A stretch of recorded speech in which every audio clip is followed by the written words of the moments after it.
दुःख दुःख व्यक्त करताना शब्द शोधावे लागत नाही. आनंद सुख साजरं करताना सुद्धा शब्दांची शोधाशोध होत नाही. आणि हक्क गाजवताना पर्यायी शब्द शोधावे लागत नाहीत. अशी आमची मराठी भाषा. मराठी भाषा अस्तित्व आमचं. मराठी भाषा अस्मिता आमची. मराठी भाषा आमचा गौरव. मराठी भाषा आमचा गर्व.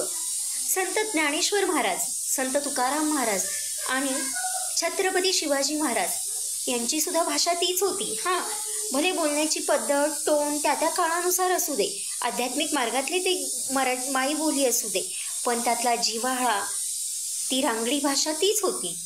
मग आज आपण काय करतो? आज आपल्याला लाभलेला ऐतिहासिक आध्यात्मिक वारसा, प्रत्येकानं त्यांचं कार्य केलं. कवी कुसुमाग्रज असू देत, पु ल देशपांडे असू दे, सगळ्यांनी त्यांच्या परीने आपल्या पदरात हे दान घातलं. आपण काय देतो आपल्या पिढीला? आपल्या मुलांना आपण काय देतो? Oh no, sorry, it's okay, I understand. हे गरजेचंच आहे. इथे मराठी आणि इंग्रजी हा वाद नाही, तर फक्त हे उदाहरण दिलं की आपण व्यक्त होताना सुद्धा हल्ली आपण इंग्रजीमधून व्यक्त होतो. काही हरकत नाही. आधुनिकतेबरोबर काळानुसार आईवडिलांनी, मुलांनी हे आत्मसात करणं येणं गरजेचं आहे.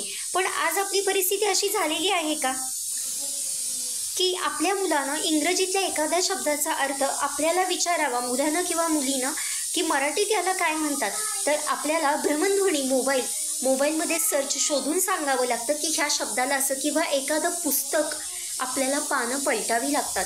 आणि हे जर का होत असेल ना, तर आपल्यासारखं दुर्दैव कोणाचंच नाही. म्हणूनच वाद इंग्रजी किंवा मराठी इथं नाही. इथं फक्त उदाहरण दिलं.